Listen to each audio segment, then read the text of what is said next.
तो हेलो दोस्तों, स्वागत है आप सभी का हमारे चैनल की एक और नई वीडियो में। दोस्तों आज की वीडियो में आपको बताने वाला हूं जो हमारा प्यूमेट का एग्ज़ाम है जो कि 1 तारीख को होने वाला है उसके बारे में। तो सबसे पहले आप एक काम कर लीजिए कि आप नोटबुक रख लीजिए। मैं आपको बताने वाला हूँ जो आपके इंपॉर्टेंट टॉपिक्स हैं, कौन कौन से टॉपिक्स जो आपके इंपॉर्टेंट रहने वाले हैं उनको आप नोट कर लीजिएगा। मोस्टली पेपर्स आपको इन्हीं टॉपिक में से आता है, तो मैं आपको सिलेबस वाइज आपको इंपॉर्टेंट टॉपिक बताऊँगा, तो आप नोट कर लें। तो पहले मैं आपको बता देता हूँ जो आपका ये प्यूमेट का एग्ज़ाम है वो आपका 100 मार्क्स का होता है, जिसके अंदर आपके 30 मार्क्स की आपकी मैथ आती है, 20 मार्क्स की आपकी केमिस्ट्री आती है, 20 मार्क्स की आपकी फिजिक्स आती है, और जो आपके 30 मार्क्स बचते हैं उसमें 20 मार्क्स के अंदर आपका जनरल इंजीनियरिंग आती है, और जो 10 मार्क्स है उसके अंदर आपका जो है कम्युनिकेशन आता है। ठीक है, तो जो आपका मैथमेटिक्स है इसके अंदर जो आपका सिलेबस है तो देखेंगे आप। सबसे पहले सिलेबस को आप ओपन कर लीजिए अपने फ़ोन में। तो जो इसमें पहला चैप्टर है आपका इनफाइनाइट सीरीज़।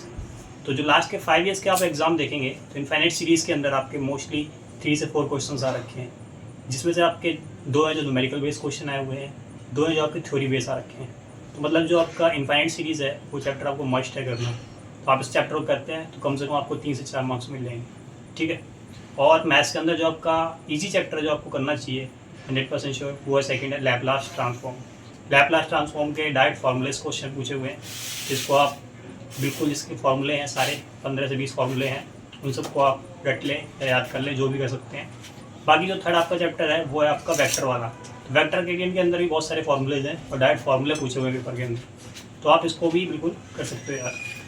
और जो आपको मैं बता देता हूँ जो नेक्स्ट चैप्टर आपका होगा वो है फोरियर सीरीज़। फोरियर सीरीज़ के भी आपके 2 से 3 क्वेश्चन आते हैं, बट इसके क्वेश्चन थोड़े लेंथी होते हैं, कभी कभार इसके थ्योरी बेस्ड भी क्वेश्चन आते हैं एक आध, तो एक आध क्वेश्चन आपको यहाँ से मिल जाएगा।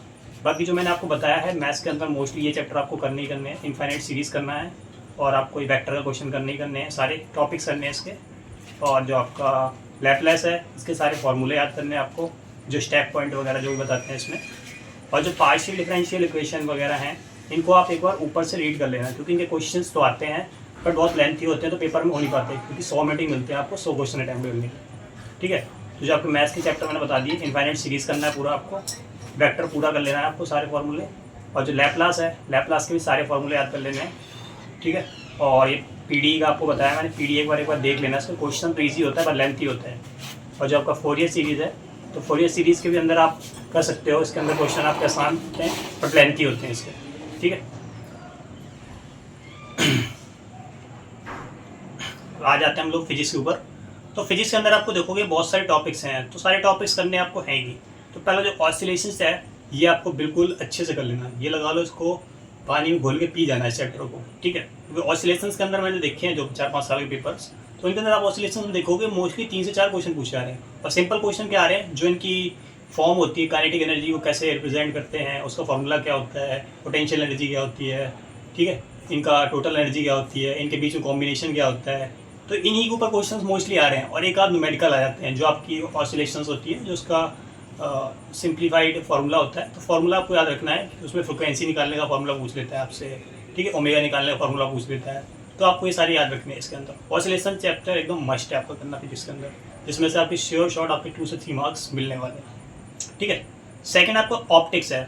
ऑप्टिक्स अगर आपने सिलेबस के अंदर पढ़ रखा है तो पढ़ें, वरना इसको छोड़ दें, कोई जरूरत नहीं करने की ऑप्टिक्स। ठीक है, और ये आपका नेक्स्ट चैप्टर है स्पेशल थ्योरी ऑफ रिलेटिविटी। ये चैप्टर भी आपको पानी की तरह घोल के पी जाना है। ठीक है, क्योंकि इसके अंदर जो आप क्वेश्चंस हैं सिंपल फॉर्मूले हैं, लेंथ कॉन्ट्रैक्शन का है, वेलोसिटी कॉन्ट्रैक्शन है, जो भी है आपके ये छोटे छोटे टॉपिक्स हैं। लॉरेंट ट्रांसफॉर्मेशन हो गया, आपका मास एनर्जी रिलेशंस हो गया, इनके ऊपर न्यूमेरिकल आते हैं छोटे छोटे, और फॉर्मूले ही पूछ लेते हैं कभी कभार। तो 3 मार्क्स या 4 मार्क्स के क्वेश्चन आपको थ्योरी ऑफ रिलेटिविटी से मिलने वाले हैं आपको 20 में से। ठीक है, तो ये आपको चैप्टर बिल्कुल मस्ट करना है, एक ऑसिलेशंस करना है। ठीक है, जो आपका थर्ड चैप्टर होने वाला है क्वांटम फिजिक्स। क्वांटम फिजिक्स वैसे तो टफ है, अगर आपने पहले अगर नहीं पढ़ी है तो ट्राई करना मत पढ़ना इसको, क्योंकि इसमें टाइम लगेगा आपको। जो स्क्रोडिंगर इक्वेशन है उसको आपको जस्ट इक्वेशन को रीड करना है, उसके अंदर कौन कौन से टर्म्स यूज़ किए जाते हैं वो सारे आपको पढ़ने पड़ेंगे इसमें। ठीक है, और जो उसके अंदर ये अनसर्टेनिटी प्रिंसिपल है और ये time dependent time independent Schrödinger equation है, इनके जस्ट फॉर्मूले याद रखना, क्योंकि फॉर्मूले बहुत टाइम इसके पूछ जाते हैं अगर आप ऊपर से पढ़ते हो। ठीक है, बाकी फिजिक्स ऑफ मटेरियल्स आप थोड़ा ही पढ़ लेना, उसमें वही क्रिस्टल साइज वगैरह जो आपकी केमिस्ट्री में था उसी टाइप की है। ठीक है, तो फिजिक्स के अंदर जो आपको चैप्टर मैंने बता दिए जो मस्ट है आपको करने, वो है ऑसिलेशंस, और जो आपका हो गया थ्योरी ऑफ रिलेटिविटी मस्ट है आपका करना, और क्वांटम फिजिक्स का। और ये फिजिक्स ऑफ मटेरियल्स आप एक बार देख सकते हो ऊपर से कि व्हाट इज ब्लैक्स लॉ, ऊपर से देखना, ज़्यादा डीप में नहीं जाना है। बाकी 3 चैप्टर जो आपको डीप में करने हैं, इनमें से आपको 20 में से 10 क्वेश्चन, 10 से 15 क्वेश्चन आपको आराम से मिल जाएंगे। ठीक है, अब नेक्स्ट टाइम आ जाता है आपको केमिस्ट्री का। तो केमिस्ट्री आपकी सबसे ज़्यादा स्कोरिंग होने वाली है। अब बोलोगे भैया केमिस्ट्री के अंदर में क्या क्या पढ़ना चाहिए और कैसे पढ़ना चाहिए। तो पहली चीज़ मैं बताऊँगा आपको, जिसके अंदर सारे चैप्टर ना, केमिस्ट्री में सारे चैप्टर करके जाने। अब कहोगे भैया इतना सारा कैसे कर लेंगे हम एक दिन के अंदर, तो मैं आपको ये भी बताऊँगा, अभी लास्ट में सजेस्ट करूँगा जनरल जिसके थ्रू आपको पढ़ना है। ठीक है, तो आपको मैं बताता हूँ पहले। तो आपको क्या केमिकल बॉन्डिंग है, तो केमिकल बॉन्डिंग वाला में तो आपको ये जो आपकी मॉलिक्यूलर ऑर्बिटल थ्योरी वगैरह हैं ये सारे पढ़ना है। जो हेटेरोन्यूक्लियर, होमोन्यूक्लियर मॉलिक्यूल्स वगैरह हैं, इनकी बॉन्ड लेंथ कैसे निकलती है, बॉन्ड ऑर्डर क्या होता है, कैसे कैसे इनको इंक्रीजिंग ऑर्डर में लिखते हैं, कैसे डिक्रीजिंग ऑर्डर में लिखते हैं, इस टाइप के क्वेश्चन आते हैं इसमें से। तो आप ये लोग एक बार देख लेना। ठीक है, और एक चीज़ मैं बता देता हूँ आपको, जो अभी रिसेंट में जेईई के एग्जाम हुए होंगे, उसका जो केमिस्ट्री का पोर्सन होता है, वो केमिस्ट्री पोर्सन के अंदर जितने भी आपकी इनऑर्गेनिक केमिस्ट्री आ रखी है, एनवायरमेंट आ रखी है, वो सारे क्वेश्चन आप देखते जाना। लास्ट ईयर का जो पेपर था उसके अंदर 2 से 3 क्वेश्चन जो थे आपकी जेईई में से डायरेक्ट आ रखे थे। ठीक है, सेकंड आपका आता है चैप्टर है क्रिस्टल स्ट्रक्चर। इसके अंदर आपकी कोई जो एफसीसी वगैरह सेल होती थी, बीसीसी सेल होती थी, एससीपी सेल होती थी, उन सब की जो आपकी लेटेस्ट के बारे में पढ़ना है। बाकी जो 2-3 स्ट्रक्चर्स हैं इसमें मेन NaCl और जिंक ब्लेंड, ये आप पढ़ लेना इसमें। बाकी इसमें और कुछ आता नहीं ज़्यादा। ठीक है, कि टेट्राहेड्रल क्या होती है, टेट्राहेड्रल और ऑक्टाहेड्रल के बीच में रिलेशन क्या होता है, ये चीज़ें आपके इस में आती है। ठीक है, इसके लिए आप एक बार करना, पहले आप इसको ऊपर से पढ़ लेना एक बार, और ये जो आपके NCERT है उसकी एक बार रीडिंग कर देना, क्योंकि NCERT की डायरेक्ट लाइन उठा के क्वेश्चन पूछ लेते हैं लोग। आप चेक करना PYQs में आपको बहुत सारे क्वेश्चन ऐसे मिलने वाले हैं। हाँ, नेक्स्ट आता है आपका ये कोऑर्डिनेशन केमिस्ट्री। कोऑर्डिनेशन केमिस्ट्री भी आपको NCERT से ही पढ़नी है। ठीक है, मैं आपको लास्ट में वीडियो के लास्ट तक जो आपको बना रहेगा उसको मैं एक चैनल बताऊँगा केमिस्ट्री के लिए, जिसमें आपको एक चैप्टर मात्र 1 घंटे के अंदर कवर, जिसके अंदर आपको basic formulas, basic concept, basic theory आपको चैप्टर के अंदर समझ में आने वाली है। ठीक है, और इन्वायरमेंटल केमिस्ट्री जो आपका NCERT का 12th की है, उसके लास्ट में जो चैप्टर हैं वो आप पूरी एक लाइन को कम से कम 3-3, 4-4 बार पढ़ लेना।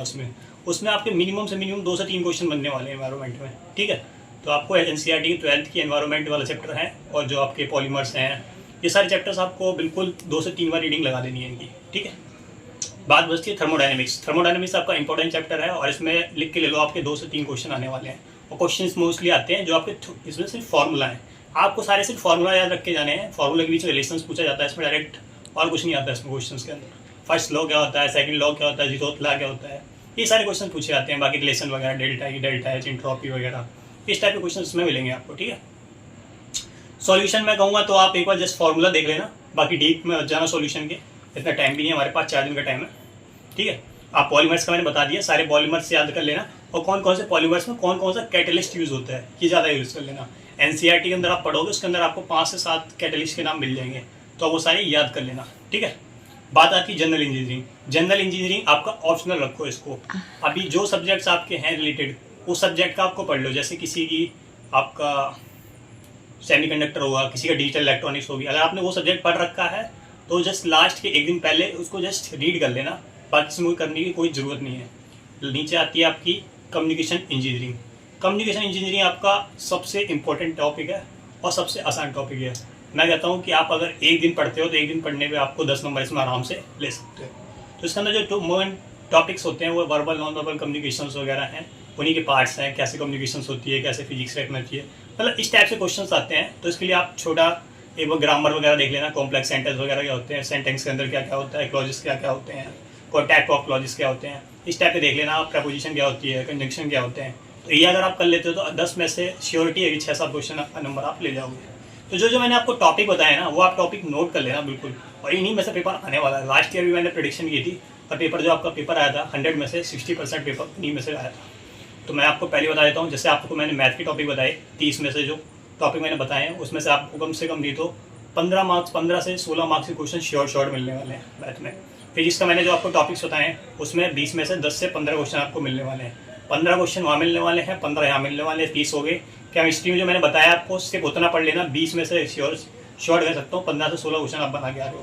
तो 15 यहाँ पे, 15 यहाँ पे, 15 यहाँ पे, 15 3 45, ठीक है। और आप अगर यहाँ पे जो आपका कम्युनिकेशन इंजीनियरिंग है उसके अंदर आप जाते हो तो वो आप टॉपिक पढ़ लेते हो, 10 में से 6-7 नंबर आराम से ले सकते हो। 45 और ये 6-7 52 हो गए, ठीक है। बाकी बचता आपको जनरल इंजीनियरिंग, जो आपका जो कहते हैं ना कि जो आपको एज देगा वो देगा जनरल इंजीनियरिंग। क्योंकि जिसमें बहुत से सब्जेक्ट ऐसे होंगे जो किसी के कॉमन नहीं होंगे, कोई केमिकल का होगा, कोई होगा, तो उसके कॉमन नहीं होंगे सब्जेक्ट्स। तो आप जो बंदा इसमें थोड़ा भी एफर्ट मार लेगा, जैसे किसी डिजिटल इलेक्ट्रॉनिक्स के 2 क्वेश्चन कर लिए या कर लिए, तो वही इसमें टॉप 10 में आ जाएगा।